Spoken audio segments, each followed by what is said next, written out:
Mona Lisa, ready? Hello? Yes, sir. Okay, so ma'am is joining now. Veena ma'am is joining.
Ma'am, good morning. Veena ma'am, good morning. Unmute yourself, ma'am. Good morning. Am I audible? Yes, ma'am. You are audible. Ma'am, Now? yeah, ma'am. Okay. Yeah. Ma'am, can we start now? Okay. Yeah, we can start. Okay, Let me share. Let ask Mona Lisa to introduce yourself. Okay. Then only you can start. Mona Lisa, you just introduce Veena ma'am. Sure. Thank you, Okay. sir. Welcome, ma'am. Good morning, everyone. I'm Mona Lisa. It's with great pleasure that I welcome you today. Thank you. We are honored to have the distinguished presence of Dr. Veena Thenkanidiyoor, an esteemed associate professor from the Department of Computer Science and Engineering at NIT Goa. With her profound expertise in deep learning, computer vision, speech processing, and pattern recognition, Dr. Veena has made significant contributions to the field. Her research endeavors have not only enriched academia but also paved the way for advancements in various interdisciplinary domains. She will share her valuable insights on keyword spotting, spoken term detection. Let's extend our warmest welcome to Professor Veena Thenkanidiyoor. Welcome, ma'am. Thank you. Thank you for that introduction. Welcome, ma'am. So here in our group, ma'am, all different types of students are there. So students are going to join now from Nigeria. Also, many of the students are there who is going to join soon. from other countries like your France and Malaysia also are going to join. And most of the basic, they know the basics of the speech processing. And almost we have 3 days session has already over. So I think they have also got some idea how to, what is speech processing, how to process that one, how to collect the data. Yeah, session is, yeah. Thank you, ma'am. Yeah, I'll share my slide now. Yes, ma'am.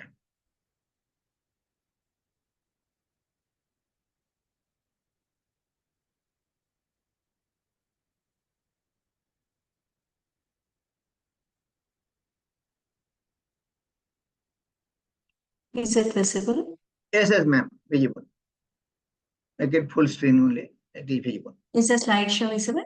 Yes, visible. Yeah, fine. So let me start. Okay. Yeah. Good morning, everybody. My audio is clear, right? Ma'am, audio is not so clear, so you can switch off the video also. No problem. Little bit, I think, network issue. So you can off your. Yeah, I'll do that. That's why I just, yeah. Yes.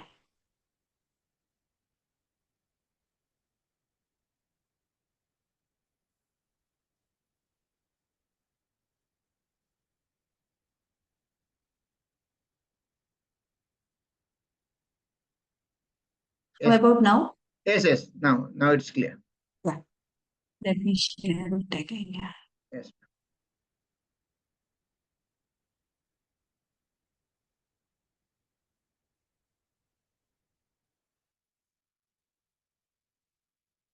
Is it visible? Yes, ma'am. Visible. Is the slide? Yeah. Okay. Yeah. So sorry for that initial delay. Good morning, everybody. I am here today to discuss few aspects of this particular topic. As you would have already um, listened to few speakers already, right? So if you take each speech topic, it's like an ocean. So here I am going to discuss about one technique on which we are working under this topic. First of all, let me thank organizers for giving me this opportunity.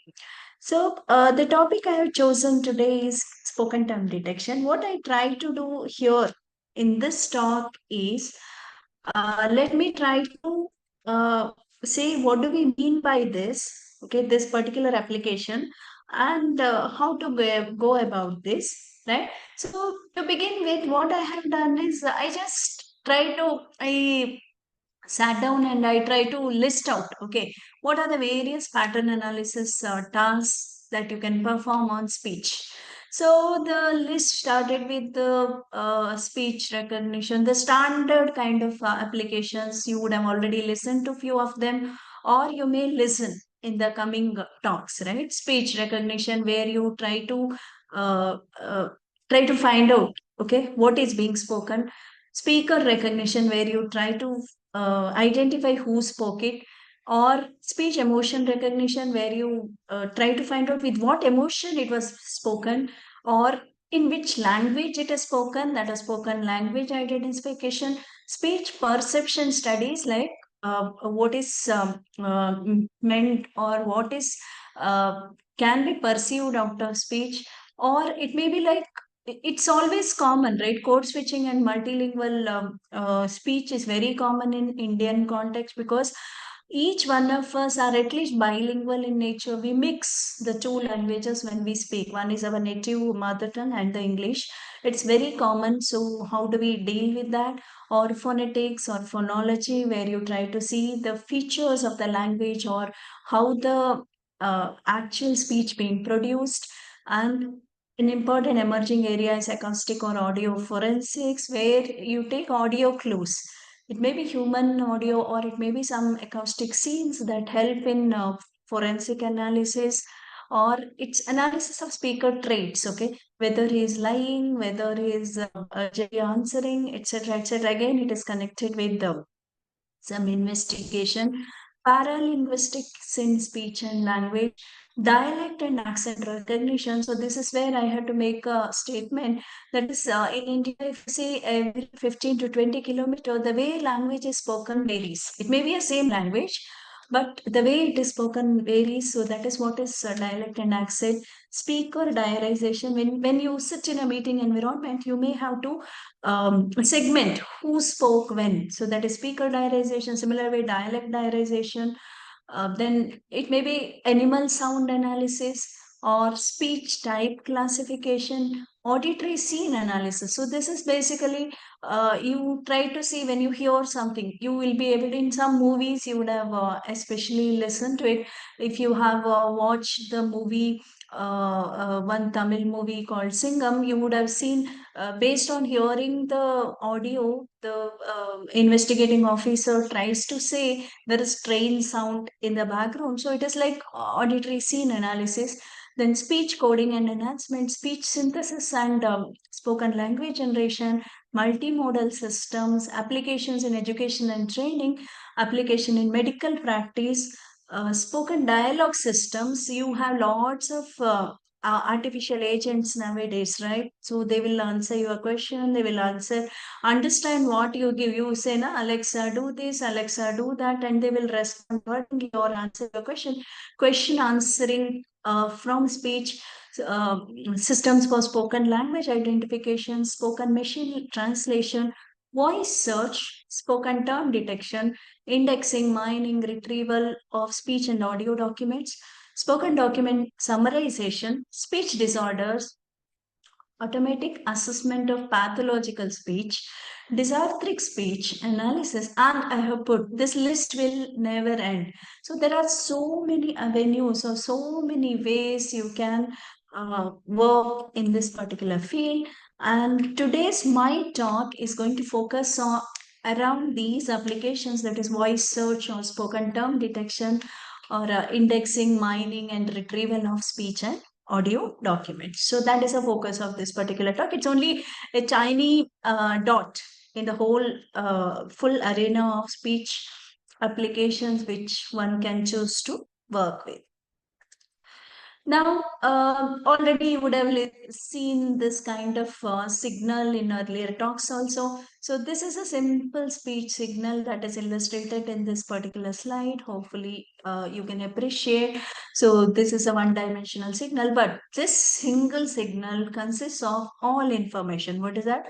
What is being spoken, what is the emotion with which it is spoken, language information, attitude, auditory scene in which it is done, health condition of the speaker, gender, many more. What is the age group? Everything is part of this signal. Okay, so this is also going to be the kind of input for what we are going to discuss now.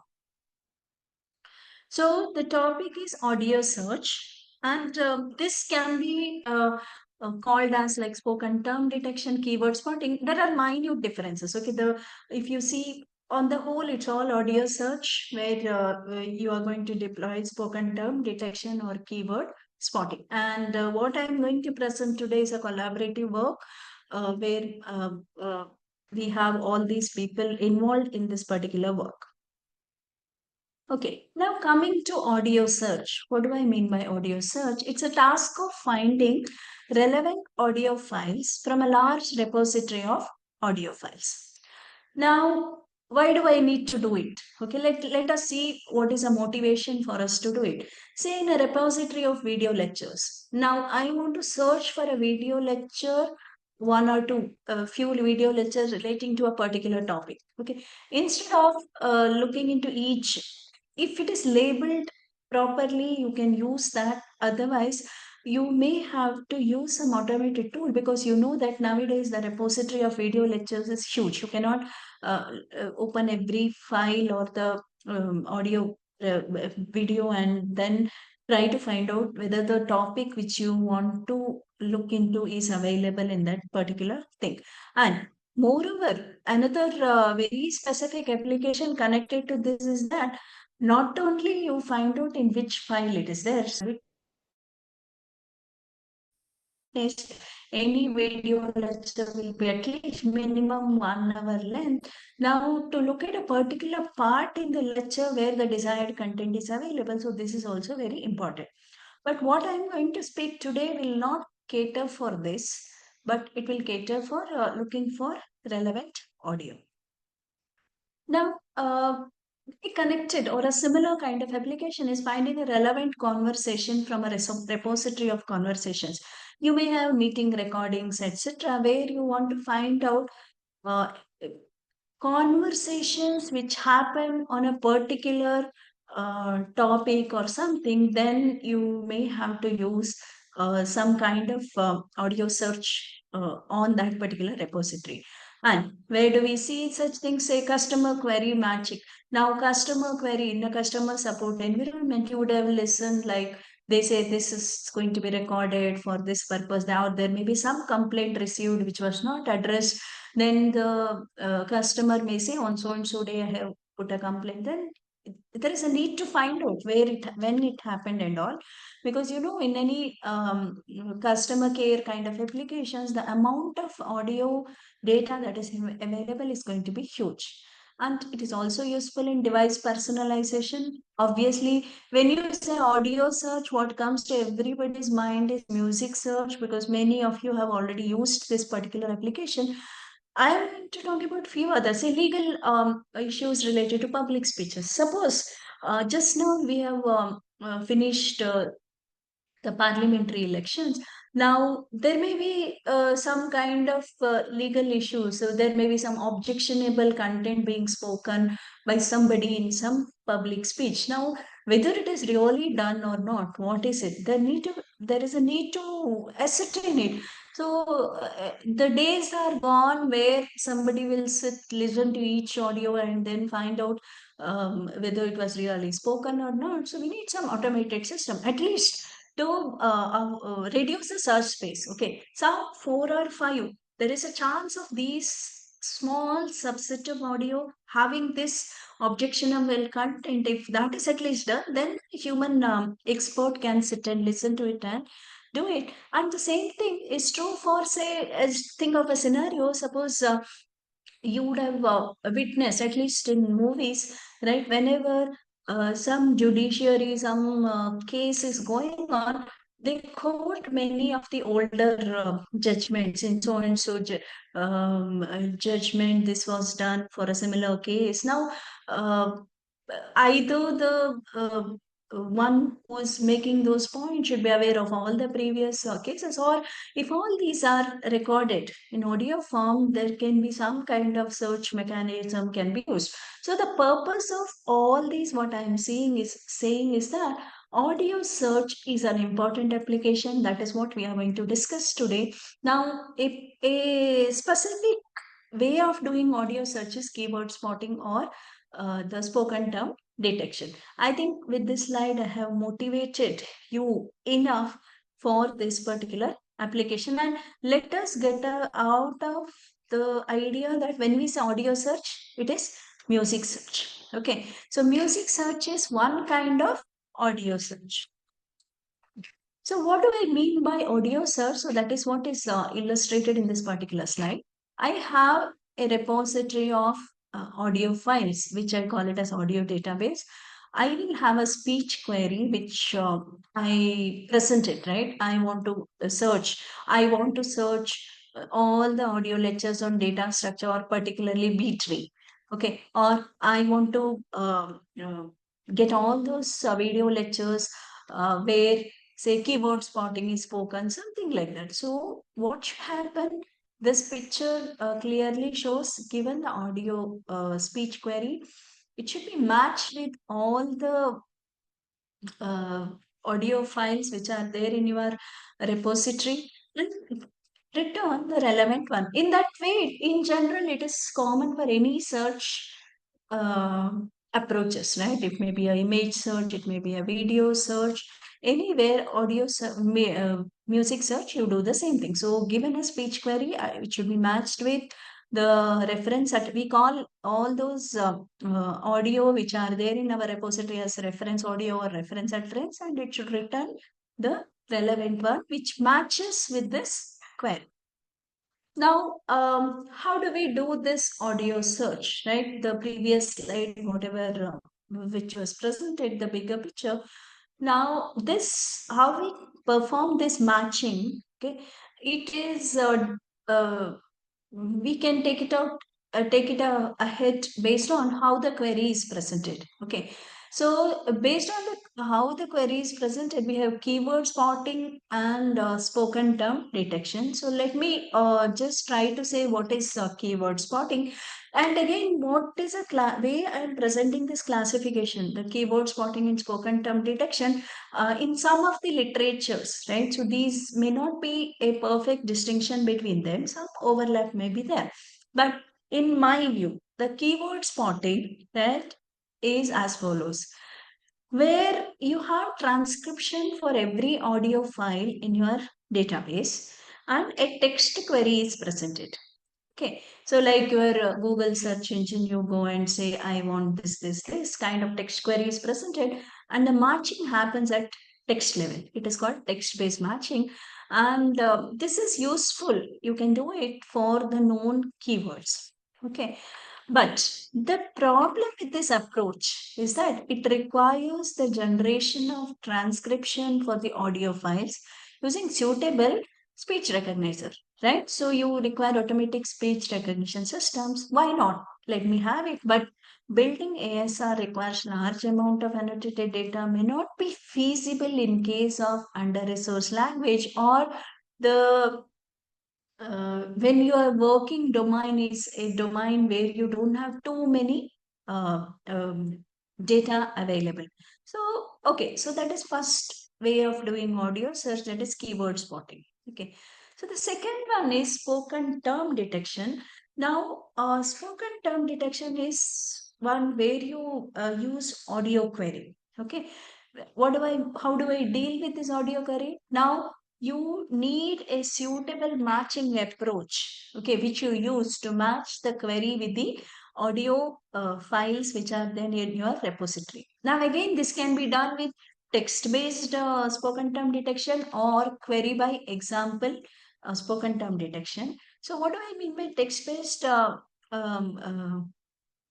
spoken term detection is that the query will again be translated to text, matching happens at text level, and then you are doing in query by example spoken term detection, you are matching the speech utterance directly. Now, in text-based, what is going to happen is that, as given here for the first point, that is, query is first transcribed into corresponding text using a suitable ASR. Then text-based matching is done to find occurrences of query in the audio databases. How this is different than keyword spotting is that it allows new queries or the words and phrases to be used, which was not possible in the earlier text-based query. Okay, but still it requires a suitable ASR to be built. It is suitable for well-resourced language. What do I mean by resource language is that how much data you have. Okay, coming to the other one, which is a focus of what I am going to speak today, that is query by example spoken term detection. Now, here the spoken query is directly used, that is speech. Then just to QBSTD, right? I cannot say it as approaches. What is it involved in QBSTD is as follows. First of all, you should get effective representation for speech. Okay, both the reference utterance and your query. And you require approaches to match a speech or the audio query with the reference utterances that are present in the database. Now, what do I mean by this matching? Okay, so here we have in this slide, there is an illustration. So this is the reference utterance. Only for our understanding, the transcription is given. So please remember, QBSTD doesn't require the transcription. Suppose if this is a speech utterance, are you able to see my mouse pointer? Is it visible? Yes, ma'am. Yes, ma'am. Visible. Yes, ma'am. Yeah, okay. So you can see that this is utterance. What is shown here, actually, this is utterance corresponding to hi, help me with this. Okay. And suppose the query is like help, means this is the word I'm looking for. Now, how the QBSTD works is I can give a bigger picture like this. I will align this query, okay, with one portion of my reference utterance. So you see that when it is aligned here, that is what is represented here. Now, if there is a mismatch, when it is slightly, these alignments are done with the overlapped alignment so that I should not miss any portion, okay, without matching. So that's why I slightly slide it a little bit. So there is mismatch. Now, if you see here in this particular placement, if you see there is a match, okay, so there is a match, and in all other placement it is mismatch. So basically the query utterance is matched with a small portion of the reference utterance, because it is very common that your query utterance will be shorter. It may be a single word or a small phrase, and your reference utterance or the reference audio is going to be longer. So query utterance is matched with a portion of the reference utterance using suitable metric. Okay, and this matching need to be done with the some amount of overlap as it is illustrated.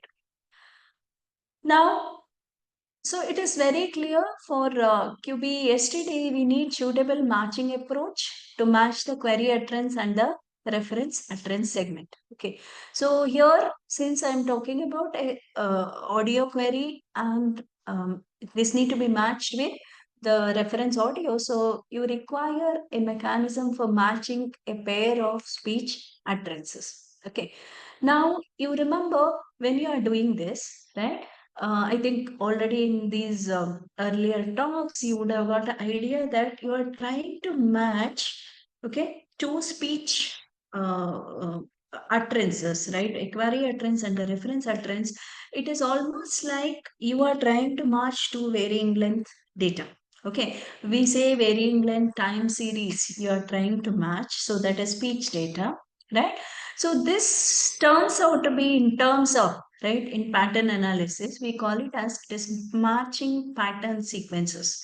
Okay, because I think I'm very sure in the earlier talks you would have already listened, a speech signal is represented by a sequence of feature vectors. Now it is turns out to be the kind of matching that we are looking for is matching pattern sequences. Now, when it comes to matching pattern sequences and in the field of speech, okay, so there is a gold standard way of matching, that is dynamic time warping, which I want to speak, I want to illustrate it with the example of it. Then the approach what we have used, so that's what we want to do. Now, let us keep in mind what is a background now. I need to retrieve relevant audio corresponding to my speech audio query. Now this requires to match a audio query with audio files which are there in repository. This turns out to be matching a pair of speech utterances which are varying length time series. In terms of pattern analysis tasks, this corresponds to matching pattern sequences. So for a very elegant method, okay, I'm just telling elegant, okay, as a method for doing that is dynamic time warping and early works in speech. Okay, if you see, everything was making use of this dynamic time warping. So let me illustrate that, and then let me say what is a limitation of it, which is overcome in the method which I'm going to explain. Okay, so dynamic time warping and illustration. So that's what I'm going to give now. Let's take two sequence of feature vectors. Now, if you see, each feature vector is two-dimensional in nature.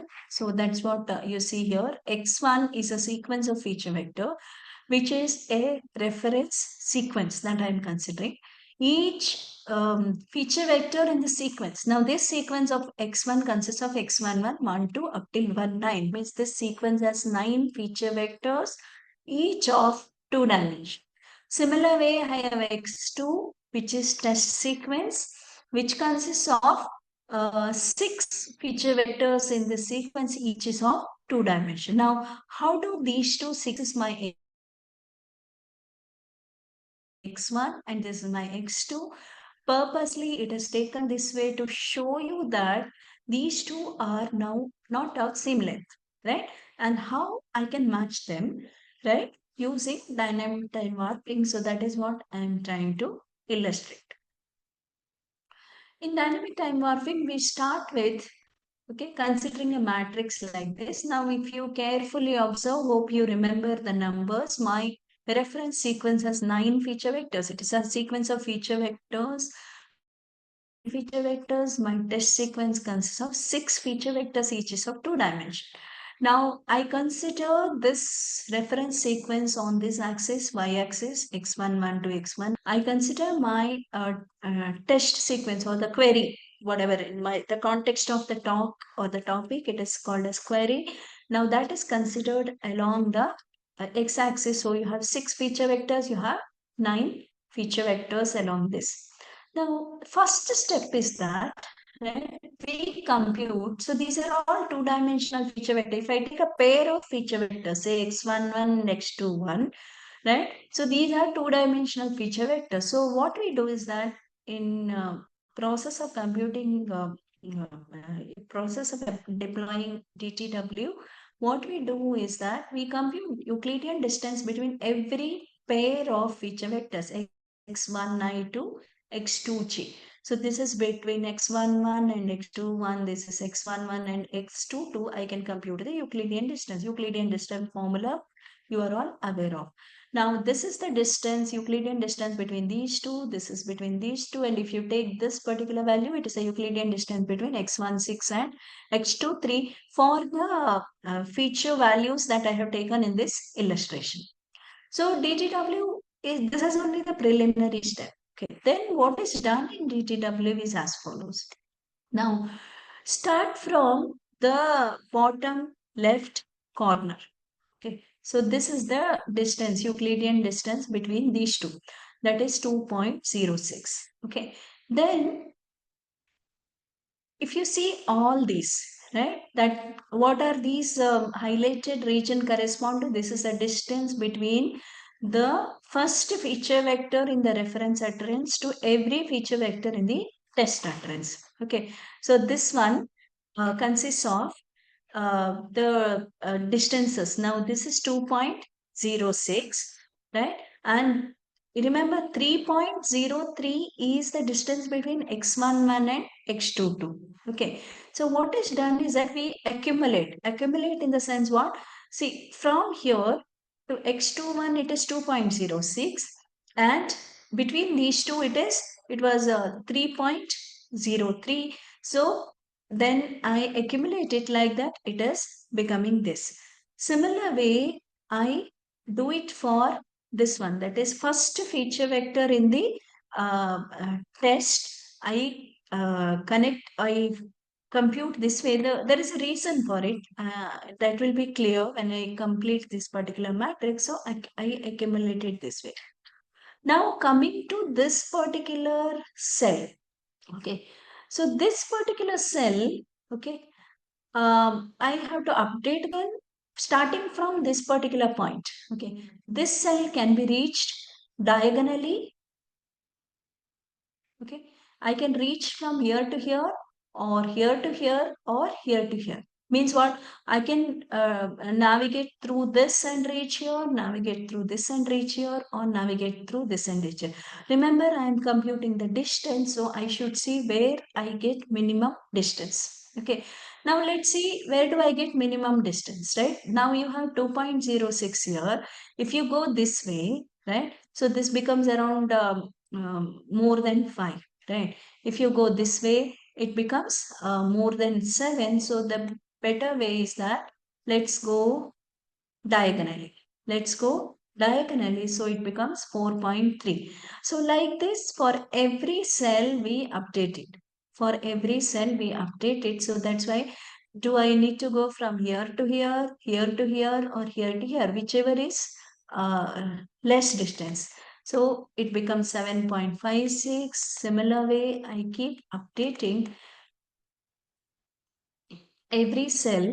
Like this, I get the final complete matrix, so which I call it as DTW matrix. Okay, now this DTW matrix, if you see, you have started from this point. What is this point corresponds to?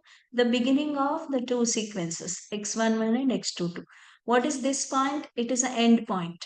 means the last pair of feature vectors, say ninth feature vector of reference utterance and the sixth feature vector of test utterance.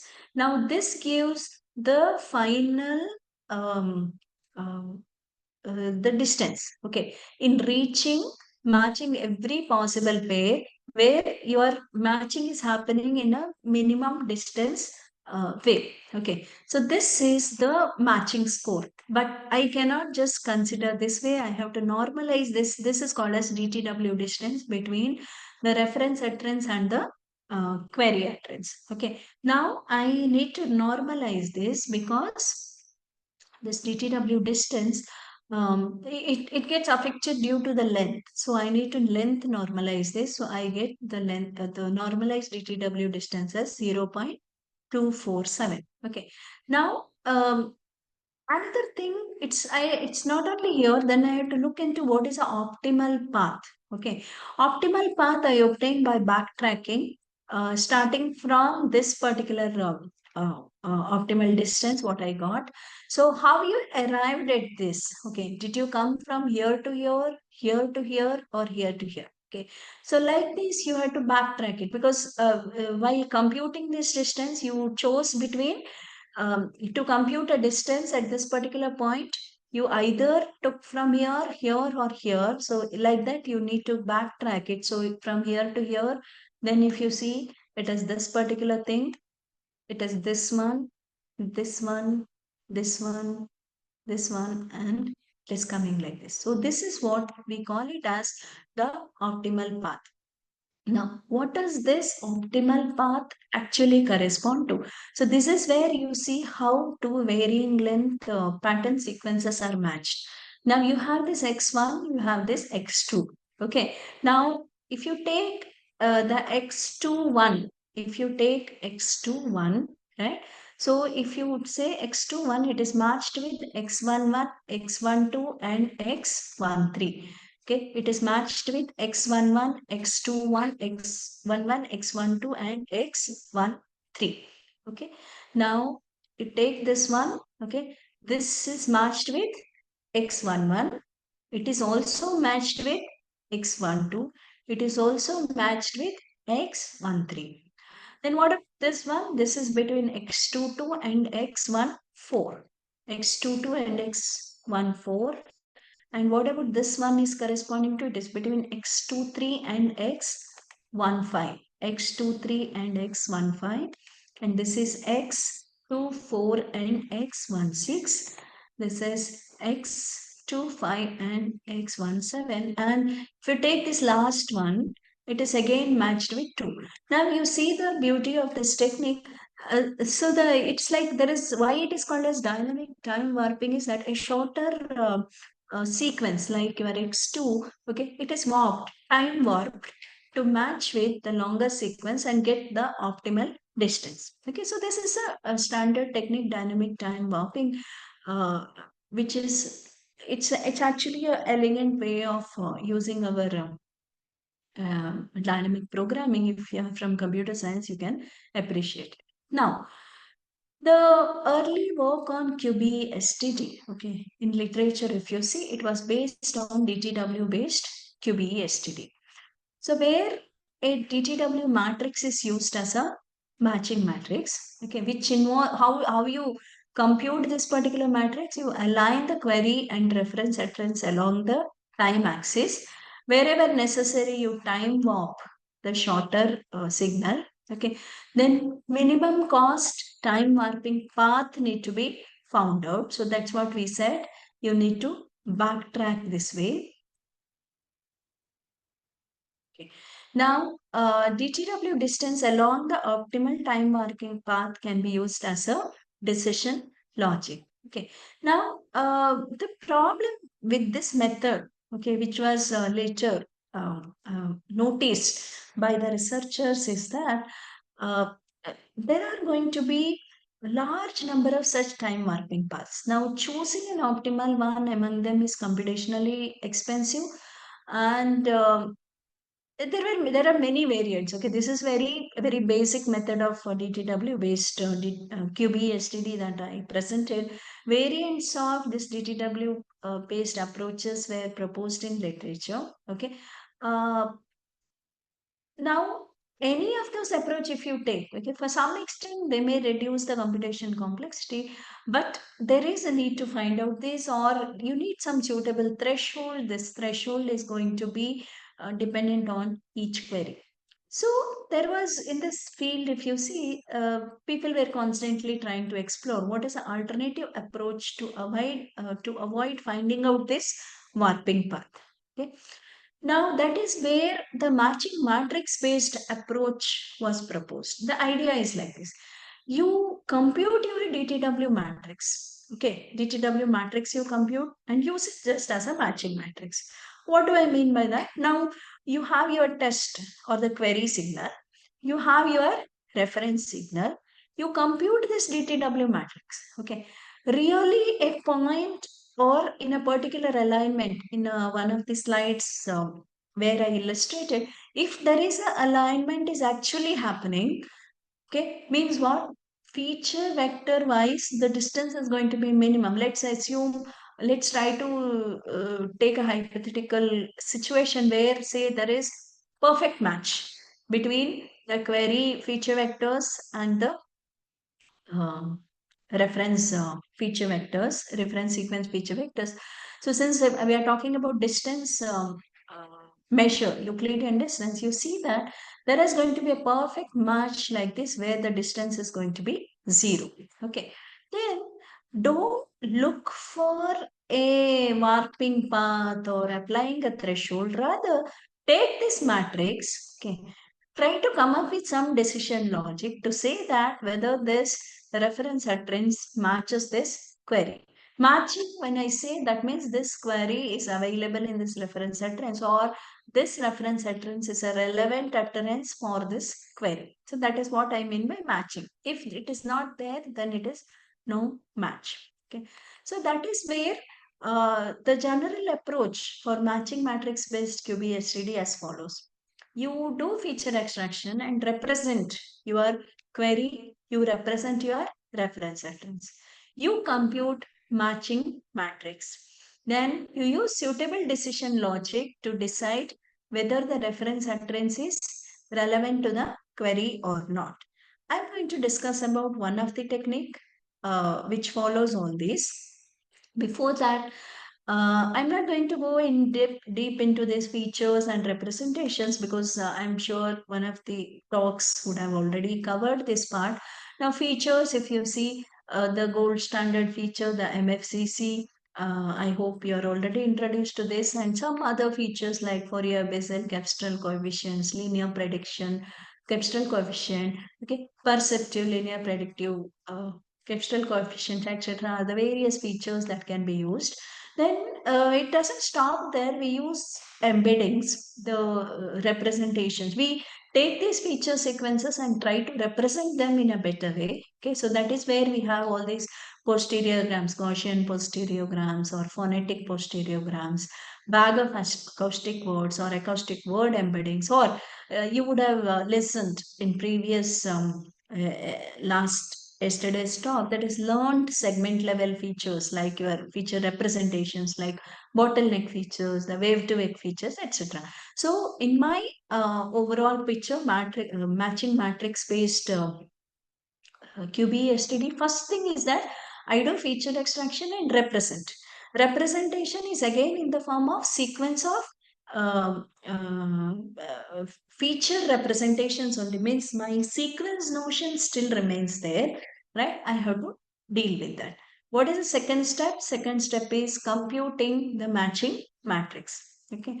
Now, when it comes to computing to avoid this finding out the warping path, this particular paper, okay, so that is a starting point to what this approach, okay, what I'm discussing, that is a base paper, that is joint DTW CNN based QBSTD presented in these two papers, where if you see what you are looking for in DTW based approaches, you are looking for that warping path. Okay. Now, a keen observation into this by these authors. Okay. So they found that this warping path, okay, can be detected by visualizing the matrix as an image. Okay. So that is illustrated here. I think in the same slide. Okay. Now, what do I mean by that? These visualized images are expected to highlight the warping path whenever the reference address is relevant. So this is what is the thing. Okay. Now this is the image corresponding to a matching matrix. So where your this is reference signal and this is a query. Obviously, query is shorter. And when you keep on matching it, right? Matching example I have already given. When you kept on matching it, so there is somewhere the match happens. That means this warping path is highlighted this way. Okay, so this is shown as, I think, in the matrix where I showed with number, the distance was 0. 0 when you convert and all other things are non-zero, when you can see it as a gray level image, right? A gray level of 0 is shown as the black pixel. Okay. So this is the idea with which this approach was first time explored. That is, I am interested if such a path happens. See, in DTW also I try to do that. So there is a warping path which I try to find out. Now, let me not directly do that way. Let me try to find it out presence of such pattern. Okay, so presence of such pattern in the image which I generate from this matching matrix. That is a basic idea behind all these approaches. Okay, now what is that? The suitable decision logic to decide whether the reference utterance is relevant to the query or not is now done by devising a suitable approach, identify, okay, such forward diagonal patterns. Okay. Now, since this is an image, okay, so I need to find out, devise a mechanism where I can identify this. Before that, okay, now you in this you see that there is a query, there is a reference signal, you see a pattern like this. And the idea is that since it is an image, okay, and the time in which this was proposed, the convolution neural networks were just picking that particular idea was becoming more popular. So the convolution neural net, because it's after all it's an image, right? So you use convolution neural network to deal with this. So what do we do now? You see that there is a slanting line this way, which tells the reference signal consists of this query phrase. And if you see a reference signal, when you match it and look into this image, if you see in this particular image, there is no such thing happening. So this is a case where the reference signal matches with the query. This is the case where there is no match. Now, how do we use convolution neural networks here? It is used to discriminate between the image with such warping path from the images without the warping path. So that's what that need to be done. Basically, now if you see the task of QBSTT is now the idea, what is this idea is trying to do is that it is converted to the task of image classification as classifying the image as relevant to the query or non. It's not image being relevant. In on what we are trying to say is that this reference utterance is relevant to the query. This reference utterance is not relevant to the query. How to go about this, right? Now, if you see this base paper, so again, MFCCs are extracted from speech frames. Then every frame is represented using Gaussian posterogram. Then Kullback labeler divergence is used to measure the distance between a pair of posterograms. Instead of the Euclidean distance, here Kullback labeler we can use because Gaussian posterogram becomes it is in fact a discrete probability distribution because it's a posterogram. So KLD you can use because this is a measure divergence measure which can be used between two probability distributions. Now, the DTW distance matrix is computed in this work in the paper 6 using KLD as a measure of distance. And then warping path was not searched here. Rather, the DTW matrix is visualized as an image. Then the problem, this stage, now you just compute the matching matrix and then you convert it to image. But now you remember your reference utterance may be of all the reference audio will not be of same length. All the queries will not be of same length. What does it correspond to now? The matching matrix will be of different size depending on the length of the query and the reference. So what is done in this paper is that every image after conversion, okay, matrix being converted to image, every image is size normalized to 32 by 128 pixels. 32 by 128 pixels. Now, what is done with this 32 by 128 pixels after doing this conversion is that each image, okay, a 32 by 128 size image is divided into 4 images, okay, 32 by 32, such 4 images, 32 by 32, 32 by 30, because 128 by 4 is 32. Okay, so it is converted into 4 images of size 30. This is in that paper, reference paper number 6. Then each such 32 by 32 pixel size image is given as or used as input to a convolution neural network, which is built to decide whether this is corresponding to a reference utterance that is relevant to a query or non-relevant to a query. So this is what was done in the earlier work. But there is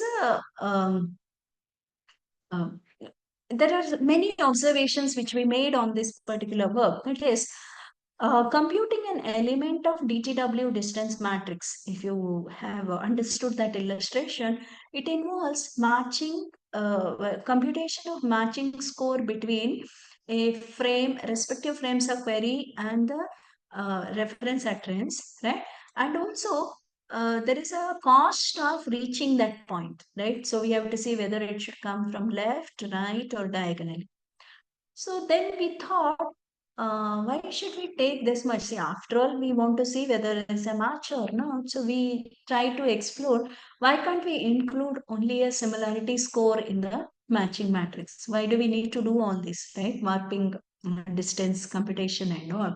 Then we thought, or we try to attempt to explore, we compute a similarity matrix and then convert this matrix to the image, and can we deploy or use the same approach.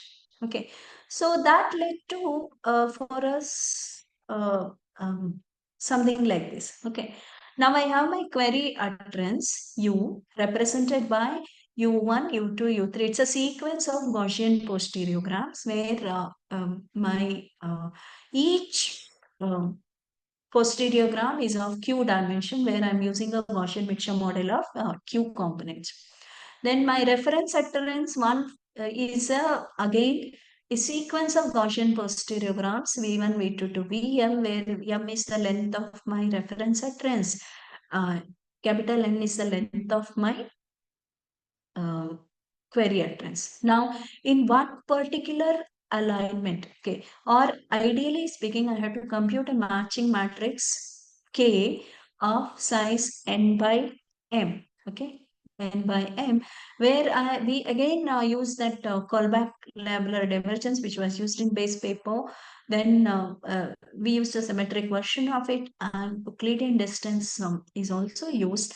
And we propose to use, see, after all, again, what I have is a posteriogram, which corresponds to the discrete probability distribution, which is also termed as a frequency-based representation. When it is a frequency-based representation, earlier works have shown that the kernel, like the histogram intersection kernel, etc., they perform very well as a matching metric for frequency-based representation. So what do I mean by this? So basically, I compute an element in this matrix, okay, by this suitable distance or similarity measure computed between a pair of vectors from the query and the reference. Now, I may use symmetric KLD, I may use Euclidean distance, or I may be using histogram intersection curve. Okay, so some formulas are given here. For the interest of time, maybe I'll skip. So what do I have is that we have this SKLD is computed this way. Those who are interested can go back and look into the details of the symmetric callback library divisions. This is a simple Euclidean distance, and histogram intersection kernel is computed um, this way. That is, it's a histogram having q bins, and you see the minimum between the corresponding bin values. So that is where it is matching, right? So it's, if you see this much elements in each bin is matching, so that's how the histogram intersection kernel is computed, and we do this size normalization. Again, for the same reason that my query and reference utterances need not be of fixed length, I need to resize the matching matrix to 32 by 128. The question is, why do I go for 32 by 128? Because we just went ahead by taking the same number as that of the base paper. Okay. Then I can visualize. Okay. I can visualize the uh, uh, matrix 32 by 128 size matrix, and the grayscale, when I do, I get an image like this, and this is a case of matching, this is a case of no matching. Or I can even do, because this conversion to normalized grayscale was a bit time consuming, we also tried to do binary coded image where we say matching, if the matching score is above some threshold, we put it in one color, otherwise another color. Now, one observation, this is the image which obtained using histogram intersection kernel as the matching metric. Do you see the difference between this image and the earlier image? The illustration where I said there is a diagonal pattern to be seen. Here also there is a diagonal pattern. Do you see any difference between the two? Anybody have noticed this?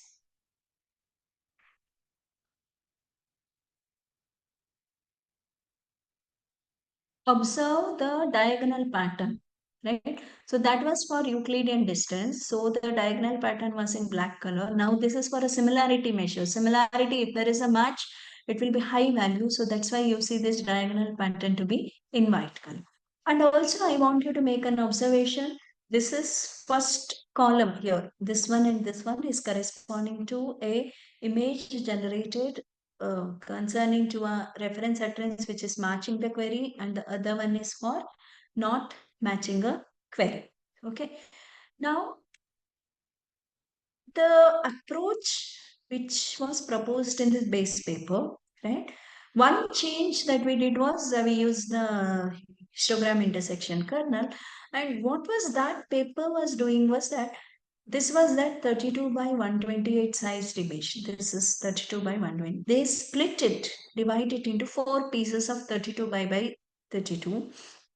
And when they present it to a CNN based classifier, remember what is CNN based classifier is doing? CNN based classifier is meant for um, uh, taking a decision on whether the reference utterance is relevant to the query or not relevant to the query. How they were doing? See, this is a relevant reference utterance. This is a not relevant, non-relevant reference utterance. They were cutting this image into 4 pieces, but all these 4 were given the label of relevant.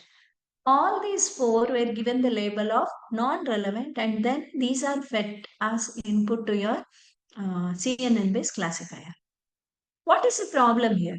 Now you take this particular piece of this one and this particular piece. Do you see any difference? There is no difference. Visually, there is no difference. Only in this piece you see a difference. The rest all look common. Now there is a chance that, see, this is going with the label relevant. This is going, this is presented to the classifier with the label relevant. This is presented to the classifier with the label non-relevant. Don't you think the classifier gets confused here? Okay, because after all, the classifier should look into what? Underlying any classifier you take, what is the classifier tries to do? It tries to learn from the data that is presented to it as relevant. In our case, only two class relevant. What is common here? What is some kind of understanding of the data it should get, and then use it, this learned knowledge, to make prediction. Now you are presenting to a classifier this as a relevant, this as a non-relevant. You are presenting this as a relevant and this as a non-relevant. Obviously, your classifier gets confused. So what we said in, or what we attempted in our work is that let us not split it. Let us not split it. See, probably we are not sure why the reason for splitting it may be. See, CNNs, when they were proposed in the early days of CNNs, always the image inputs were of fixed size. Okay, it was square image size, normalized image. Any data set you take, it used to be that way, and so that might have led to the authors to use that way. So what we did, we didn't split it into 4 pieces. We directly used this as an input.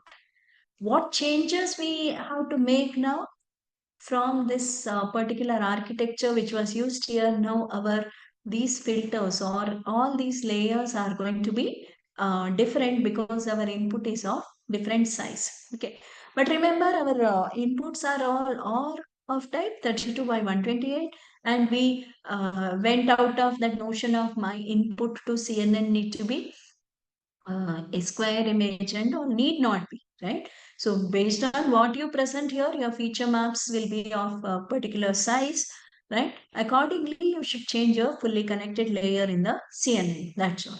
So we did that change and we built this convolution neural network, and don't worry about these details. This was the kind of CNN which we built, which is different based corresponding to the CNN which was used in the base paper. So we basically made these changes to the approach matching matrix based approach proposed in the base paper. One is we didn't go for DTW distance matrix to be computed. We didn't resize the images, and we came up with a different convolution neural network that is suitable, which is again based on cross-validation method. We came up with this configuration. Obviously, right, we did experiments on timid corpus as well as timid was a data set which was used in the base paper. We have also used there are standard data sets meant for this QBSTD. One of the data set we used, though the idea of not dividing the 32 by 128 size image gave better performance. Okay, just to avoid any confusion, because the numbers will not matter much for audience like you, so that I am not presenting any number, and anybody who is interested can go through this particular paper, right? So which is published already in IEEE Explore. So details are there.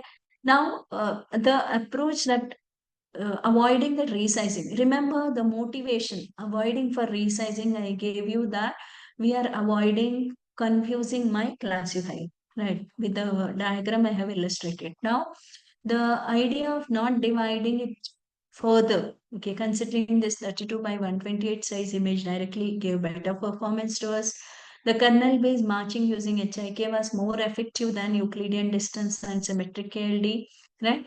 And the usage of binary color-coded images giving comparable performance to that of normalized grayscale. And the idea of using HIK was, right, the time taken for computation of similarity matrix using HIK metric was less, okay, and it was even better than symmetric KLD and all. So these were the outcome of our work. Okay, so basically, if you see, what I was trying to say was the base idea. Okay, now you, for doing audio search, you have to match a audio query with the reference audio which is there in the repository. Okay. Now, to do that, okay, so the early work in this field was to go ahead with DTW based matching, where you look for the warping path in the DTW matrix and the pros cons of it is illustrated. Then we replace that, okay, soon, not we, a work prior to our work, what they did, they just use DTW matrix as the matching matrix, right? It's a distance matrix, that's all. And then used a classifier, CNN based classifier, to perform this classification of whether the reference utterance is relevant or not. Okay. And one more thing that we tried was we didn't split it into smaller pieces. But still, certain questions which we are now addressing, right? Exploring, is it meaningful to size normalizing a matching matrix to 32 by 128? Because I may be compromising on some information. The reason being, certain reference utterance may be lengthy, certain reference utterance may be short, right? Now, is it relevant to do it? That studies are on the way. We are expecting the results soon. Means, is it okay to do 32 by 128, or should we go ahead with varying length? Then I need to find out some classifiers which can handle varying length, varying sized matrices. So we are doing that study now. Then, um, okay, so there is a typo here, sorry. Now, CNN was the one which we were using till now. We are also exploring, can we use vision transformers, which are found to be more effective than CNN. So that study is also going on. And there are some works which talk about transformer based approaches, but they don't fit into this particular pipeline, in the sense matching matrix computation, etc. So we are trying to see, can we use such transformer based approach here, right? And one of the thing, okay, which we have already started working in, is that efficient way of matching. Okay. Remember, your reference utterance may be too long. It may be a 1 hour, 1.5 hour video lecture. Your query may be a very short. Now you have to match it throughout the length of this reference audio. Okay. Now we need some efficient way of doing. Remember, where you have to do this matching, when you have to do this matching. You are in a hurry, okay? The user has presented a query, okay? User has presented a query and he is telling, I want to see all those video lectures corresponding to this particular audio query which I am giving. So this should come within few seconds. Now, if you spend long time in computing this matching matrix along the length, this system may not be of so much use. So we are exploring approaches to do this matching in an efficient way. Not only this, see this, till now what I was trying to say was that one long address to be demand, but the repository will have thousands of such files. So the query should be matched with each of those files. So we are certain, one of my student is already exploring, and certain approaches she has come up with. Okay. Another angle in which we are extending this work is, see, when I give a query, okay, when I say certain words, okay, so B tree or something, my dialect in which I speak matters a lot. Now, my system should be able to take input from a speaker coming from any dialect. Okay. Obviously, you may say it's after all English, but always the English will have the impression of your dialect, impression, the way I speak English may not be same as the way you speak English, because your primary language, right, which we say L1 effect will always be there on this particular um, second language or L2 English, which we say that is being spoken. So, should we have, or we are exploring, can we do something like dialect agnostic query handling? That is another way we are taking this work forward. And another thing is that, say, suppose you are sitting in some library, or you may be in your classroom, you are looking for some a particular video lecture or something, or it may be somewhere you are in some public place, you are looking for something audio based query. Now, you imagine how much noisy will be your query. Okay, your repository of data may be captured in a clean environment, but your query is in noisy environment. Some result we have where it is very surely shown that when your query is noisy, okay, performance of the system comes down. So we are working towards addressing this particular issue. And the issue becomes much more problematic. So suppose if the task is on like analyzing or doing this on public speech, repository of public speeches given by political leaders, or it may be a court environment where certain hearings are done, then again there your reference utterances are also found to be noisy. So these are all different ways we are extending this work. Okay, so let me summarize because I reserved some time for questions. Now, we discussed about the application of pattern analysis for speech processing, namely spoken term detection. And query by spoken term detection involves matching a query utterance with the reference utterance.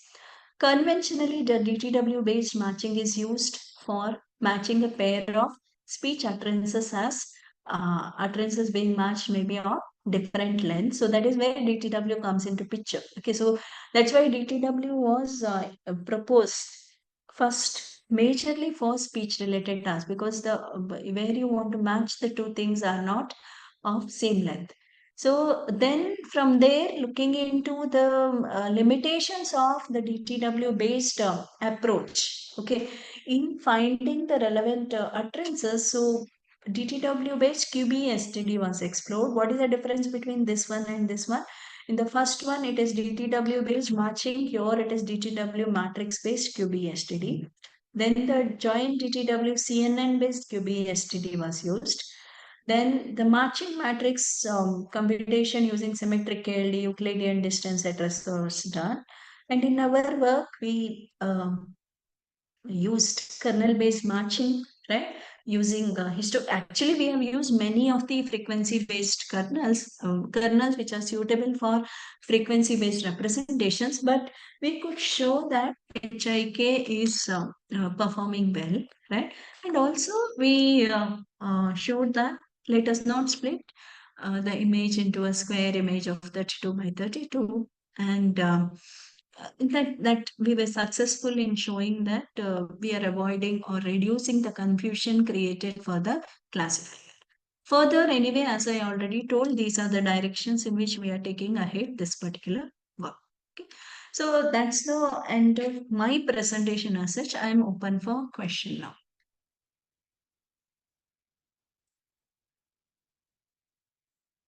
Ma'am, can you go? Ma'am, Yeah. yes.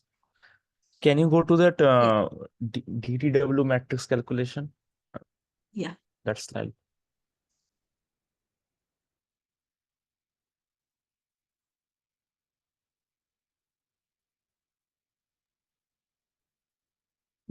Yes, ma'am. So This one, yeah.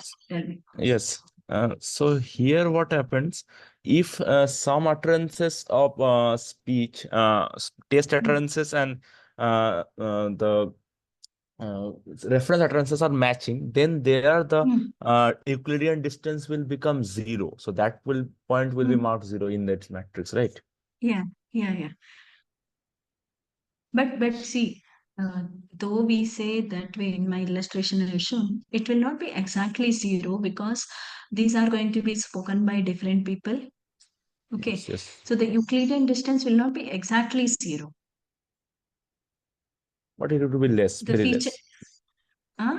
Yeah, it will be very less. Then accordingly, that very less, whatever you have, that will be in this path.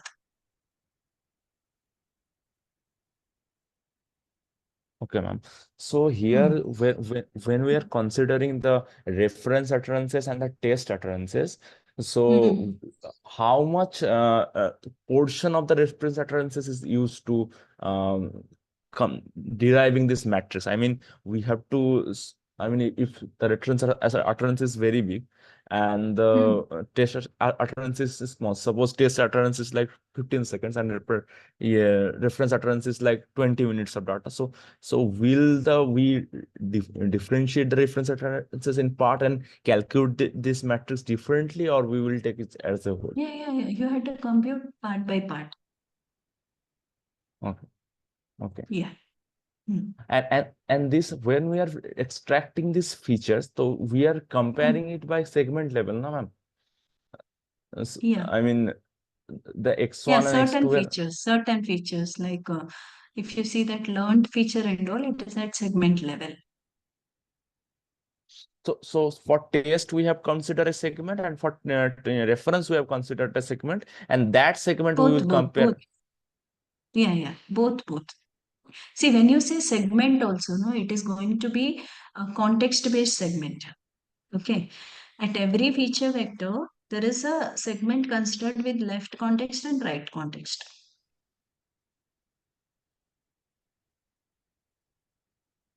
Can you explain that a little bit? Yeah.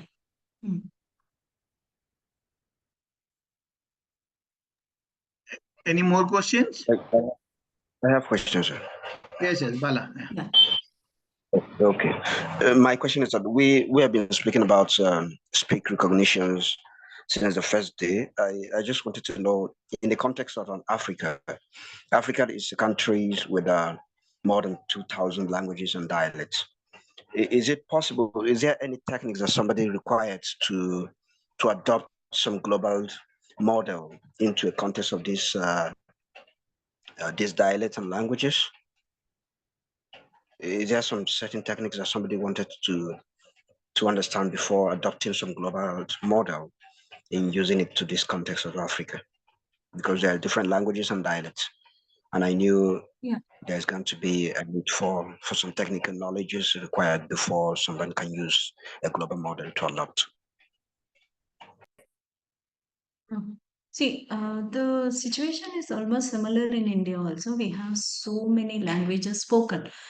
So that though there are scheduled languages and few languages, but if you see there is spoken language, if you take, there is huge number of languages and each has lots of dialect, as I was told already, right? Every 20 kilometers, the dialect changes.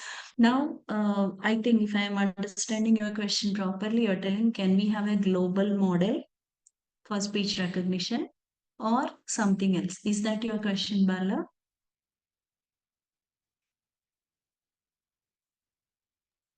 I think that's the question. Yes, Bala. So that's the question. Yeah. I think that was a question. I was thinking, think if can somebody be able to adopt some global model to use it in the context of African languages to train its own speaker recognition? Yeah, I think the global model, what you're talking about, maybe the one which is to be built using all the languages. But I think if I'm right, African languages are also put under low resource languages. I don't think you have enough data like most of the Indian languages. Okay, Yeah, so the that's the global model challenge. to be, huh? Yeah, Yes, that was Bala. the challenges that I'm talking about. That's right. So, a global model may be challenging because then you require a good amount of data for each language. Otherwise, it may get biased for the language where you have more data. This is just my opinion. So is there any suggestion with regard to how somebody can generate No, the it may data be set?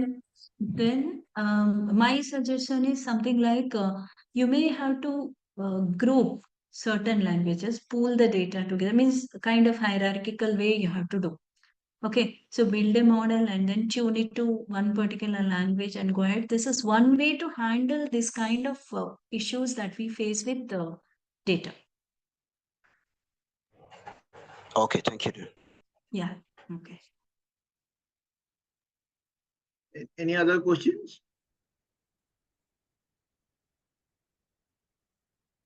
I think no more questions. I have one more question. Yes, Deepsankar. Yeah. Yes, ma'am.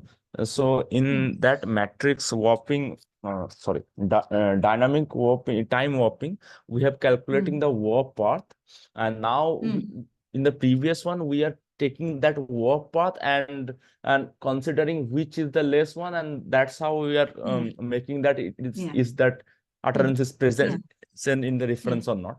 So why we shifted to that image-based approach? That can you explain it? No, because see, if you take in the earlier approach, see for a particular query in the illustration, you got the finally the value to be 0.24 or something, right? Whether 0.24 is a good value, okay, for this query, it may be a correct value, right? The threshold, after what threshold you have to consider there is a match or not, right? So this is challenging. Coming up with a threshold, suitable threshold. You cannot have a global threshold which tells if this is the threshold, it should work for this thing. So that was a challenging. So to get rid of that, it was the field shifted to image-based approach. Okay, got it. Thank you. Okay, ma'am. I think no more questions are there. So, ma'am, definitely thank you very much. And if anyone, as many of the students from the Nigeria and other parts of the country of Africa and outside India, so if anyone will interested to start some work, okay, definitely they are welcome, and I will contact you if anyone wants to work. Sure. Okay, ma'am. Okay. Thank you very much. Okay, for joining, and I'll contact you. Okay. Thank you, ma'am. Okay. Thank you. Okay. Thanks a lot. Thanks. Yeah. So now the next session is at 11:30, and the session will be taken by Dr. Padma Navan Ranjan, okay, from IIT Mandi. Okay, thank you very much. Now I am going to stop. I'll log out. Yes, ma'am. Thank you very much, ma'am. Yeah. Okay.